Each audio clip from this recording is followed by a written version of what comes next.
শনিবারের সকাল, রুকু স্কুল ছুটি, আমাদেরও ছুটি আছে, তাই ভাবলাম চলো আজকের দিনটা একটু অন্যরকমভাবে শুরু করা যাক। সকাল সকাল তিনজনে বেরিয়ে পড়লাম। দিনের শুরুটা হলো 1 কাপ গরম চা আর বিস্কুট দিয়ে।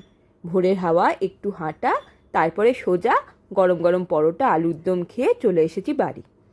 গ্যাসের এত সমস্যা চলছে, ভাবলাম ইন্ডাকশানই ভরসা করা ভালো। একটা আছে, আরেকটা নিয়ে নিলাম।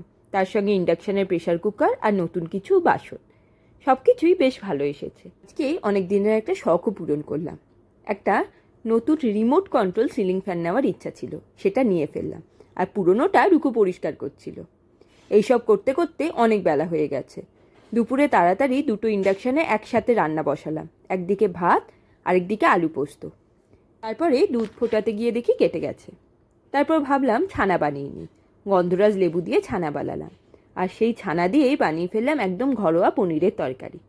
জিরে তেজপাতা ফোড়ন দিয়ে, আদা বাটা দিয়ে ভালো করে কষে, টমেটো দিয়ে ভালো করে কষে নিয়ে, চার মগজ আর ছানা দিয়ে খুব ভালো করে কষে নিয়ে দিয়ে দিয়েছি ছানার জলটা।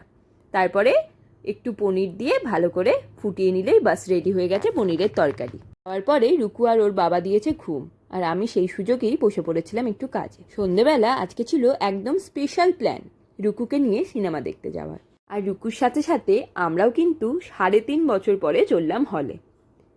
আর রুকুর জন্য তো এটা একদম নতুন একটা অভিজ্ঞতা। প্রথমে গিয়ে এত কিছু দেখে ও বেশ অবাক হয়েছিল। ওর মুখের এক্সাইটমেন্ট দেখে বেশ মজা লাগছিল। ফার্স্ট টাইম মুভি দেখতে গেছে, পপকর্ন তো চাই।